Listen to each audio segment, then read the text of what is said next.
បងរៀនលោកយូរហើយនៅមិនព្រមចេះទៀតពិបាកយ៉ាងនឹងអស់ខ្ញុំរៀន10ឆ្នាំទៀតក៏មិនចេះដែរ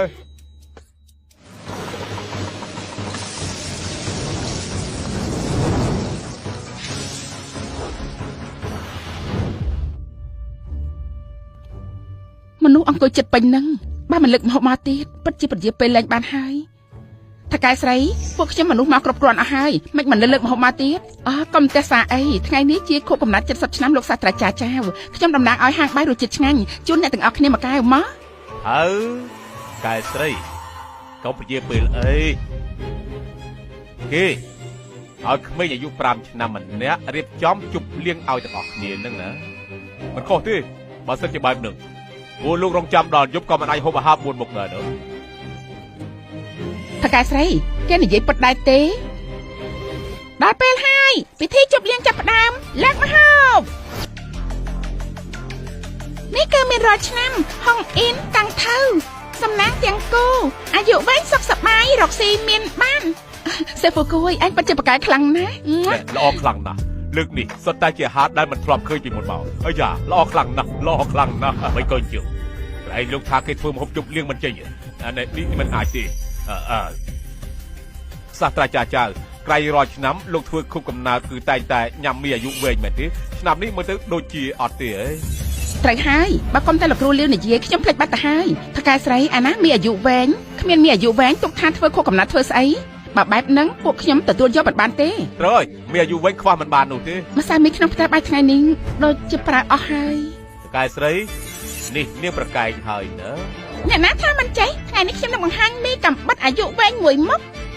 មីកំបិតអាចធ្វើមីអាយុវែងបានឥឡូវស្មើមីអាយុវែងយ៉ាងម៉េចនឹងអាចកាត់បានទៅហើយនៅប្រាកំបិតទៀតអីពិតជាផ្ដាស់ពិតមែនអើយ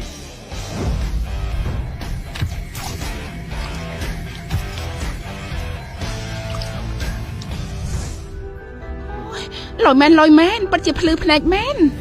អរគុណអ្នកទាំងអស់គ្នាថ្ងៃនេះខ្ញុំធ្វើខុបកំណត់ល្អបំផុតដែលពិបាកនឹងបំភ្លេចពេលដែលត្រឡប់ទៅវិញខ្ញុំនឹងសរសេរអត្ថបទពិសេសមួយប្រធានបទគឺហាងបាយរសជាតិឆ្ងាញ់នេះគឺជាពន្លឺអាហារនៅតាស៊ីមិនគួរណាបញ្ឈប់រកស៊ីនោះទេមែនទេមិនអាចទេមិនសមតតសអើយអត់បានកាយនេះតែពឹងលើខ្លួនឯងទៀតយីហ្វុងនេះលើមើលច្បាប់ការប្រកួតចុះភើទេវតានៅទីនេះបន្តការរកស៊ីទៀតថ្ងៃនេះយើងនឹងតិចហាងរបស់នាងចោលក៏សំមុខនាងដែរវ៉ៃកុំតិចចោលភ្លាមឈប់ភ្លាមពួកលោកធ្វើអីហ្នឹងសូមក្រុមប្រធានស៊ូប្រធានស៊ូនាងមកចាប់ពេលឡណាហាងបាយរសជាតិឆ្ងាញ់លើមើលច្បាប់ហើយចាញ់ការប្រកួតហើយនឹងបន្តការបើកហាងរកស៊ីថែមទៀតនាងទៅតែដាក់ទោសគេឲ្យធន់ធ្ងរបំផុតខ្ញុំមកលើកនេះដោយសាររឿងមួយនេះចាំតែស្លាប់ទៅខ្ញុំសូមប្រកាសចុងភៅហាងបាយរសជាតិឆ្ងាញ់សៀវហ្វូគួយស្នាដៃដាច់គេគឺចុងភៅទេវតាពិតប្រកបក្នុងចិត្តខ្ញុំដូច្នេះហាងបាយរសជាតិឆ្ងាញ់មិនបាច់ប្រកួតសិតទេគឺអាចរកស៊ីបានតែម្ដងប្រធានសួរនាងមិនអាចធ្វើបែបហ្នឹងទេនាងធ្វើបែបហ្នឹងមិនដូចជាលេងល្បែងទៅហើយកូនប្រុសឯងអាចប្រាប់ខ្ញុំបានទេដាក់ម្រេចនៅក្នុងទឹកអង្ករនោះអ្នកណាជាអ្នកបង្រៀនឯងខ្ញុំថាខ្ញុំធ្លាប់ញ៉ាំរសជាតិបែបហ្នឹងដូច្នេះខ្ញុំក៏ធ្វើចាញ់មកសៀវគួយទីបំផុតមករកឯងឃើញហើយថាម៉េចសៀវហ្វូគួយជាកូនរបស់ប្រធានសួរអីលោកតាប្រាប់ថាបើជាម៉ាក់ខ្ញុំគួរតែស្គាល់របស់នេះហើយ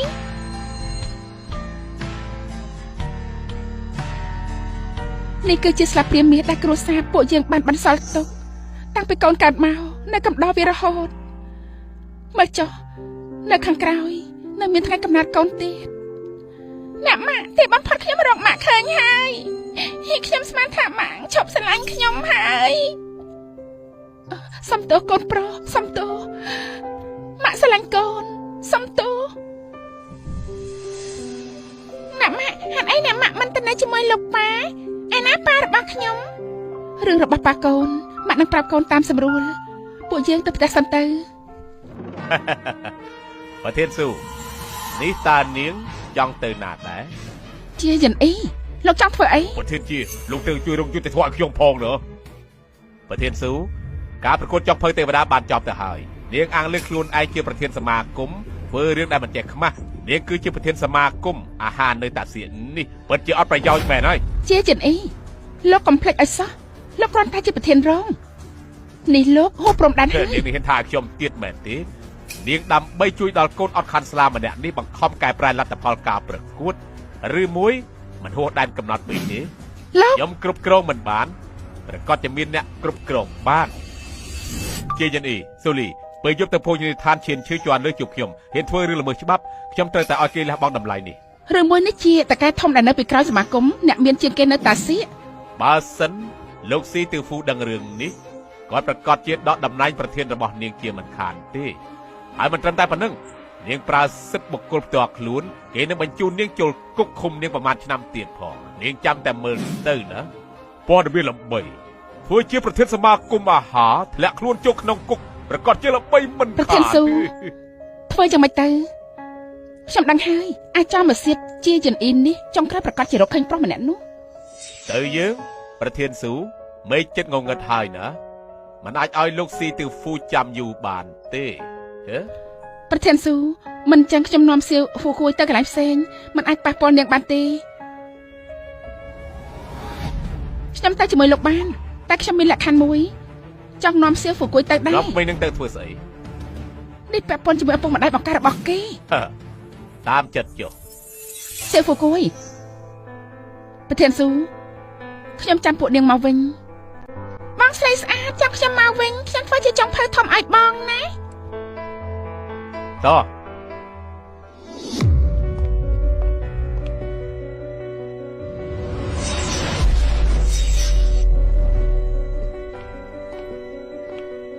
លោកស៊ីទឺហ្វូកំពុងញ៉ាំអាហារសូមរងចាំតិចសិនមិនបាច់ទេឲ្យពួកគេចូលមកមើលចុះបាយមួយពេលដូចជាជប់លៀងយ៉ាងអញ្ចឹងមិនអន់ទេដែលជាអ្នកមានជាងគេនៅតាសៀកនេះពិតជាអស្ចារ្យមែនឈប់ធ្វើពុតទៅចេញអស់ទៅចំណងអាហារបន្តិចក៏គ្មាន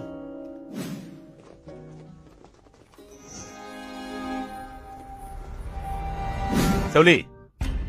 នាងនិយាយផ្ទះផ្ដាស់ស្អីទៅលោកស៊ីទឺហ្វូញ៉ាំអាហារពេលយប់គួរតែមានទម្លាប់បែបនឹងឯងពេលនេះនាងបានធ្វើឲ្យលោកស៊ីទឺហ្វូគ្មានចំណងអាហារទាល់តែសោះនេះនាងទោសថែមលើទោសឲ្យដឹងទេសុខសប្បាយតើមិនជួបគ្នាល្អបំផុតលើកនេះក៏ហីទៅចុះទុកថាខ្ញុំជម្រាបលោកម្ដងគឺខ្ញុំត្រូវធ្វើតាមច្បាប់សូលីនាងកុំគិតចង់ប្រើតំណែងតំណងតោងលោកស៊ីទឺហ្វូឲ្យសោះលទ្ធផលការប្រកួតបានប្រកាសរួចហើយនាងគិតចង់ការពារហាងបាយរសជាតិឆ្ងាញ់របស់នាងទៀតទេលោកស៊ីទឺហ្វូប្រកាសជាស៊ើបឲ្យបានច្បាស់ជាមិនខានទេហាងបាយរសជាតិឆ្ងាញ់មិនបាច់បកគលសិនរកស៊ីទេអាចបន្តរកស៊ីបានសូលីនាងធ្វើបែបហ្នឹងធ្វើឲ្យខ្ញុំពិបាកដោះស្រាយហើយ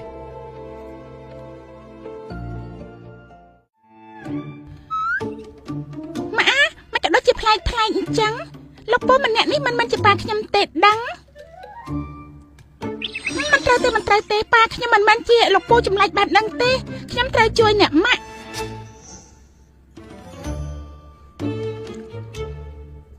ពីម៉ាក់ញ៉ាំណាមិនចម្លែកទេដែលលោកពូចម្លែកមិនចង់ញ៉ាំបើឲ្យខ្ញុំធ្វើម្ហូបមកមុខប្រកាសជាឲ្យលោកពូញ៉ាំដល់លិតចានមិនខានទេ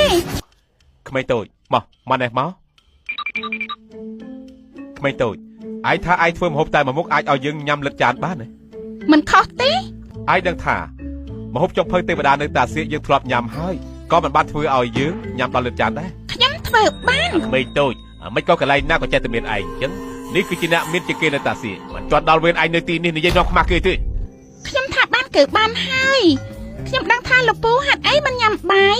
ឲ្យតែគាត់ញ៉ាំម្ហូបដែលខ្ញុំធ្វើមិនត្រឹមតែលិតចានទេថ្ងៃក្រោយនឹងញ៉ាំបានច្រើនថែមទៀតផងគួរចាប់អារម្មណ៍មែនសូលីនាងយល់យ៉ាងម៉េចដែរខ្ញុំយល់ថាអាចឲ្យគេសាកល្បងបានខ្ញុំសន្យានឹងពូនាងឲ្យតែម្ហូបដែលគេធ្វើអាចឲ្យខ្ញុំញ៉ាំដល់លិតចានបានហាងបាយរសជាតិឆ្ងាញ់ខ្ញុំនឹងទិញយកខ្លួនឯងឲ្យពូនាងរកស៊ីលោកស៊ីទឺហ្វូធ្វើបែបហ្នឹងមិនសូវល្អទេដឹងសៀវគួយក៏មានចំណុចចិត្តទេ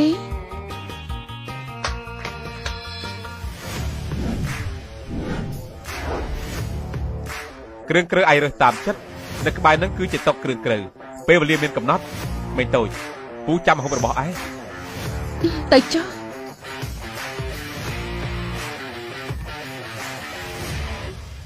ណែលោកស៊ីទៅពួរបើសិនជាបែបនឹងអញ្ចឹងយកការធ្វើម្ហូបមួយនេះលេងឲ្យខ្លាំងបន្តិចទៅយ៉ាងម៉េចដែរបើសិនជាក្មេងល្អិតនេះធ្វើម្ហូបមួយមុខនេះមិនល្អអញ្ចឹងឲ្យប្រធានស៊ូនាំគេចេញពីសហគមន៍ឲ្យឆ្ងាយជារៀងរហូតទៅតើយ៉ាងម៉េចដែរល្អទេយល់ល្អបើសិនជាបរាជ័យប្រធានស៊ូធ្វើជាលេខាផ្ទាល់ខ្លួនរបស់ខ្ញុំតើយ៉ាងម៉េចដែរលោកពួកលោក ភ្លេចប្រាប់ពួកនេះខ្ញុំកើតជំងឺធុញអាហារកម្រិតធ្ងន់ធ្ងរណាស់ពេលនេះខ្ញុំចំពោះអាហារទាំងអស់នេះ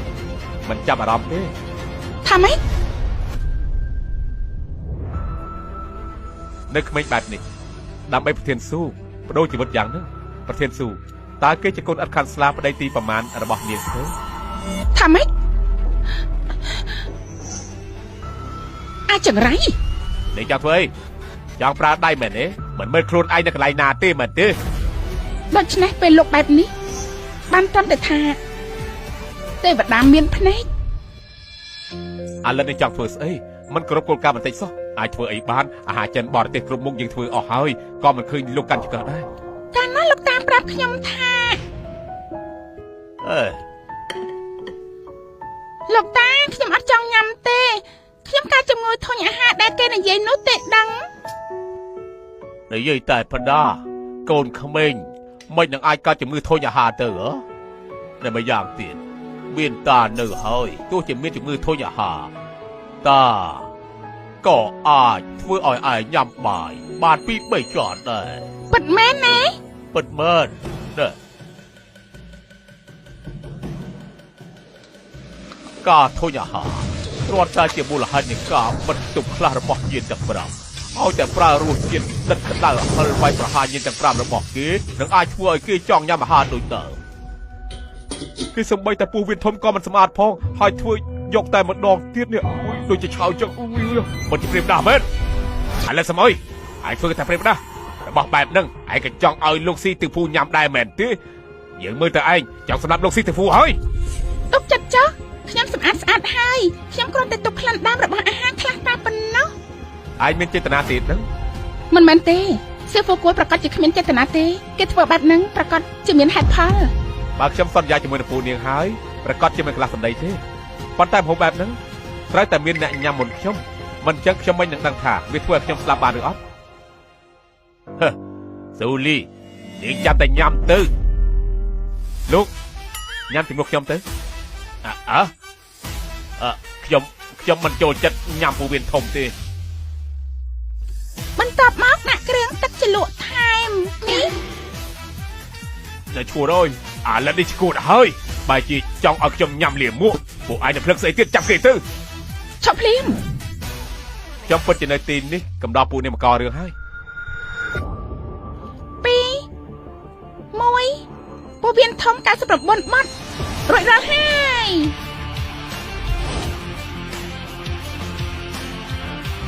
ស្អីគេមិនអាចទេមិញនេះនៅស្អុយគ្រប់ពេលនេះមិនក៏ឈ្ងុយខ្លាំងម្ល៉េះក្មេងតូចអាចធ្វើបានដល់របៀបណាមិញក្លិនស្អុយខ្លាំងណាស់ពេលនេះបែរជាមានក្លិនឈ្ងុយទៅវិញពូហាត់ដឹងគេល្អហើយឲ្យតែញៀនទាំង5របស់ពូអារម្មណ៍ទាំង5អាយ៉ាយ៉ាងណាក៏បាក់អស់ហើយក្លិននេះមិនក៏មានក្លិនដូចកាលពីខ្ញុំនៅផ្ទះចុងភៅទេវតាបេះបិទយ៉ាងចឹងជាយ៉ាងអីញ៉ាំលោកស៊ីទៅហ្វូនេះមិនលោកដូចជាសប្បាយចិត្តខ្លាំងណាស់ឆាប់ញ៉ាំទៅ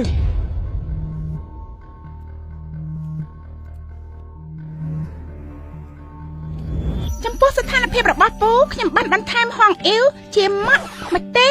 ញ៉ាំដោយទុកចិត្តចុះលោកស៊ីទៅហ្វូតើអាចឲ្យខ្ញុំភ្លក់មួយម៉ាត់ទៀតបានដែរទេ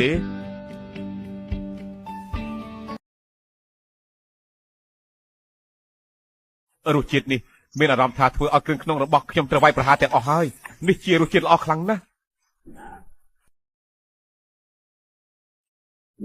ដាក់មានជាគេនៅតាសៀកស៊ីទៅពូជើលឹកចានហើយចំមែនហើយនេះដូចជាហួសហេតុពេកហើយទេដឹងលោកពូចម្លែកខ្ញុំថាអាចឲ្យលោកពូហូបលឹកចានធ្វើបានហើយនៅហ៊ានផ្ដោះហ៊ានចាញ់សង្ឃឹមថាលោកគោរពតាមពាក្យសន្យាហាងបាយរសជាតិឆ្ងាញ់ខ្ញុំអាចទិញបានឲ្យនេះធ្វើការរកស៊ីទៀតអ្នកលោកស៊ីធួនេះមិនសូវល្អទេដឹងប៉ុន្តែរឿងខាងសមាគមនាងមិនបាច់ខ្វល់ទៀតទេមកធ្វើជាចំណុចការរបស់ខ្ញុំថាម៉េច ព្រោះធ្វើការរកស៊ីហាងបាយនៅបារម្ភពីរឿងសមាគមហើយនៅមើលថែកូនឥតខាន់ស្លាដែលជាចុងភើពូកែម្នាក់នេះថែមទៀតខ្ញុំខ្លាចនាងរវល់រត់មិនរួចហ្នឹងណា មិនចេះខ្មាស់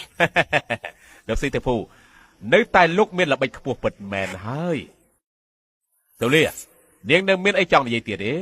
ឆាប់ចេញពីសមាគមទៀតទៅ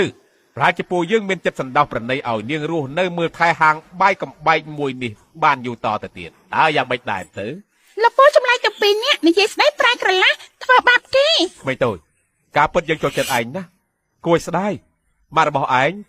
ធ្វើរឿងមិនគប្បីជាមួយនឹងពូបើសិនជាឯងយល់ថាមិនយុត្តិធម៌នោះឯងហៅប៉ារបស់ឯងមកបញ្ចេញកំហឹងមកយ៉ាងម៉េចដែរ អញ្ចឹងលោកចង់មើលថានេះជាអ្វីហ៎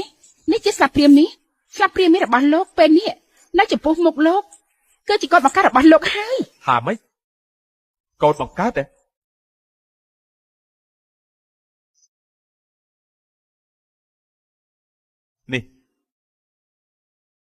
នេះជាវត្ថុបញ្ចាំស្នេហ៍ដែលខ្ញុំឲ្យនាងពីដំបូងមក កាលនោះខ្ញុំធ្លាក់ខ្លួនក្របាយក៏ញ៉ាំមិនបានតែក៏មិនដែលគិតថាលក់វាដែរទុកវានៅជាប់ខ្លួនសៀវហ្វូគួយរហូតគឺគិតថាកុំមានថ្ងៃណាមួយអាចសង់ឲ្យប្រុសចង្រៃដូចលោកដោយតដៃ ប៉ុន្តែកាលនោះពេលដែលខ្ញុំបាយពីនាងមិនប្រាប់ខ្ញុំថាពួកយើងមានកូនជាមួយគ្នាទេ លោកបោះបង់ខ្ញុំចោលតែម្នាក់ឯងចង់ទៅកាន់ឆឹងប្រឡូកឲ្យមានមុខមានមាត់ទៅហើយលែងមានដំណឹងអ្វីទាំងអស់អ្នកណាដឹងថាលោកនៅរស់ឬក៏ស្លាប់នោះ នេះជាព័ត៌មានធំហើយថាមិនត្រូវអាចដោះស្រាយរឿងចំពោះមុខបានហើយយាយចិនអីហ៎លោកចង់ទៅណាលោកសិទ្ធិភូនេះជារឿងផ្ទាល់ខ្លួនរបស់លោកខ្ញុំមិនហ៊ានស្ដាប់ទេរឿងផ្ទាល់ខ្លួនខ្ញុំហ៎ខ្ញុំចង់សួរលោករង្វាន់សមាគមលើកនេះលោកចែកអស់ប្រមាណហើយណែលោកសិទ្ធិភូខ្ញុំពិតជាអត់មានពិតមែនក្នុងនោះប្រកាសជាមានការយកច្រឡំអីជាមិនខានទេ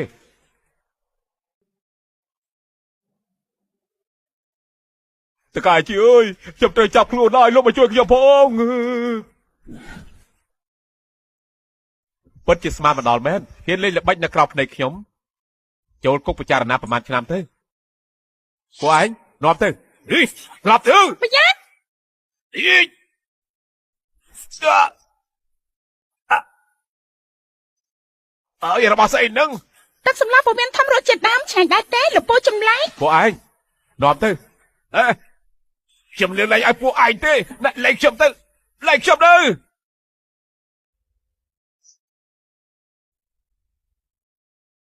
កូនប្រុសប្រហែលឆ្នាំនេះកូននិងម៉ាក់កូនរស់នៅដោយរបៀបម៉េចទៅខ្ញុំតែរកម៉ាក់ឃើញនៅថ្ងៃនេះខ្ញុំរស់នៅជាមួយលោកតាមករហូតណាលោកតាប្រហែលជារកឃើញលោកតាអាចដឹងពីការពិតនៅកាលឆ្នាំនោះហើយចាស់លោកតានៅណាទៅនៅផ្ទះចុងភៅទេវតាលើភ្នំធានសានថាម៉េចតែចុងភៅទេវតា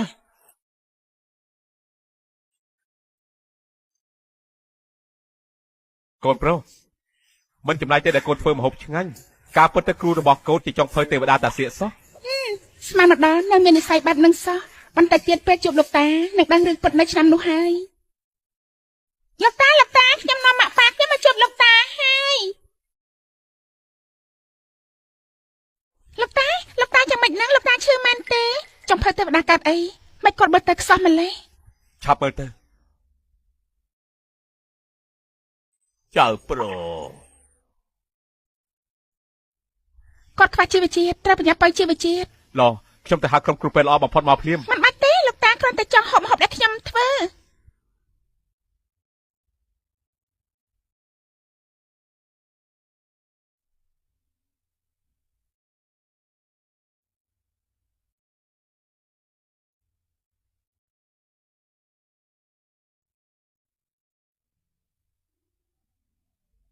សៀវហ្វូគួយ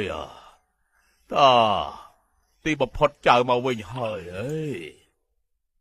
លោកតាខ្ញុំនាំប៉ាម៉ាក់មកហើយពួកគាត់គឺចង់ជួបលោកតាអូចង់ផៅទេវតាដើម្បីឈ្មោះយូរហើយអេក្រៃលោកជាអល់អត់សំអុយនៅកាងឈុនឯតើអើយតាមទៅតាមមក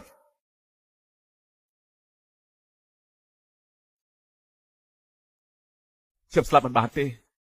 ខ្ញុំត្រូវតែរស់នៅបន្តទៀតប្រពន្ធរបស់ខ្ញុំនៅរងចាំខ្ញុំ យុវជនណោះហើយញ៉ាំបាយឆ្អិនសិនទៅ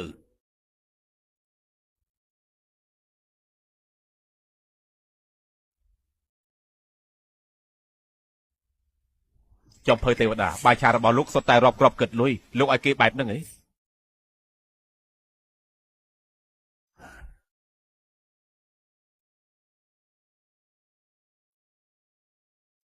ការពិតអ្នកដែលឲ្យបាយឆាជួយជីវិតខ្ញុំមួយចានកាលនោះជាលោកសោះបាយឆានៅកាលនោះជាអាហារដ៏ល្អមួយជីវិតដែលខ្ញុំធ្លាប់ញ៉ាំខ្ញុំពេលដែលនៅក្មេងចូលចិត្តដើរប្រកួតជាចុងភៅទេវតាប្រចាំតំបន់គ្រប់កន្លែងទូទាំងប្រទេសចំពេលនៅកានឆឹងមួយរយៈនោះបានជួបនឹងលោកទៀតផងនេះជានិស្ស័យរបស់ពួកយើងហើយណាកាលនោះខ្ញុំគ្រាន់តែចង់ធ្វើការរកស៊ីរកលុយនៅខាងក្រៅមិនចង់ឲ្យសូរីនៅជាមួយខ្ញុំរងទុក្ខទេតែស្មានមកដល់សោះពេលខ្ញុំទៅបាត់នាងបាច់ជំរាបផ្ទៃពោះរឿងនេះគឺខុសមកពីខ្ញុំកាលនោះខ្ញុំមិននិយាយឲ្យច្បាស់លាស់ក៏នាំហ្វូគួយចេញពីស្រុកគាត់ទៅចុងក្រោយក៏ធ្វើឲ្យបាត់កូនម៉ាក់កុំចំអីសៀវហ្វូគួយសុខសប្បាយទេកូនម្នាក់នេះមិនដឹងថារងទុក្ខយ៉ាងណាទេទៅបានជួបចុងភៅទេវតាអាចរស់នៅបានសុខស្រួលខ្ញុំចាំបានថាថ្ងៃដែលបានជួបនឹងសៀវហ្វូគួយ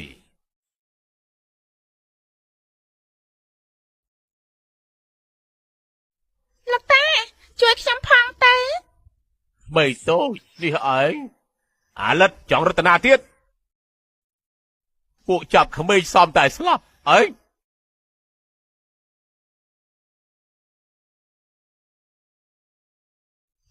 ក្មេងតូចថ្ងៃក្រោយឯងនៅជាមួយតានាំឯងទៅរកប៉ាម៉ាក់របស់ឯងដែលល្អទេសុខភាពខ្ញុំមិនល្អមករហូតដើមឡើយរស់នៅទីនេះលាក់ខ្លួនតែច្រើនឆ្នាំមកនេះជាបាលខ្លួនមិនជាតតែសុខដូច្នេះខ្ញុំក៏គ្មានមធ្យោបាយនាំសៀវហ្វូគួយទៅរកប៉ាម៉ាក់ទេវាជាកំហុសរបស់ខ្ញុំទេដែលខ្ញុំមិនអាចជួយហ្វូគួយបានលោកជាអ្នកមានគុណជួយជីវិតគ្រួសារខ្ញុំលោកជាលោកតារបស់សៀវហ្វូគួយត្រូវរឿងកន្លងផុតហើយឲ្យកន្លងផុតចុះថ្ងៃក្រោយពួកយើងជាគ្រួសារតែមួយហើយល្អខ្លាំងណាស់សៀវហ្វូគួយមានប៉ាមានម៉ាក់ហើយមានលោកតាទៀតយ៉ាក្រោកឡើងបោះថ្ងៃនេះជាថ្ងៃដែលតាចាស់ខ្ញុំមានសុភមង្គលបំផុតអើយឆាប់ជប់លៀងទៅចំពេលគ្រប់គ្នានៅពួកយើងខ្ចប់គៀវជាមួយគ្នាទៅយ៉ាងម៉េចដែរបានល្អ